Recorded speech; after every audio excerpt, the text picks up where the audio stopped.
কাউকে না জানিয়ে হঠাৎ করেই বন্ধ হচ্ছে জনপ্রিয় ধারাবাহিক। তো চলুন কোন ধারাবাহিকটি বন্ধ হচ্ছে জেনে নেওয়া যাক।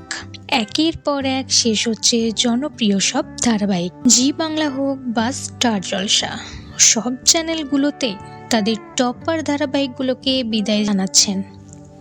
এদিকে নতুন বছর আসার আগেই জনপ্রিয় সব ধারাবাহিকগুলোকে শেষ করছে চ্যানেল কর্তৃপক্ষ। এবার জি বাংলায় এসআইটি বেঙ্গলের পর মাত্র 3 মাসে বন্ধ হচ্ছে বেদেনী জ্যোৎস্নার অমর প্রেম।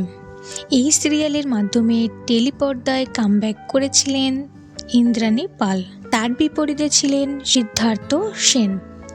কিন্তু সেইভাবে জনপ্রিয়তা পায়নি এই মেগা। মাত্র 3 মাসে শেষ করা হচ্ছে এই ধারাবাহিক। শেষ দিনের শুটিং সারলেন বেদেনী জ্যোৎস্নার অমর প্রেম ধারাবাহিকটি।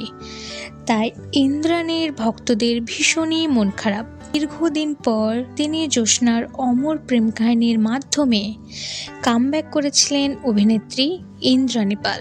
আর এইভাবে এই ধারাবাহিকটি শেষ হয়ে যাবে ভাবতেই পারেনি ইন্দ্রাণীর ভক্তরা। তো বন্ধুরা, আপনারা কে কে মিস করবেন বেদেনী জ্যোৎস্নার অমর প্রেম কাহিনী ধারাবাহিকটি অবশ্যই কমেন্ট করে জানাবেন। ভিডিওটি ভালো লাগলে লাইক করবেন, চ্যানেলটি সাবস্ক্রাইব করে পাশে থাকবেন।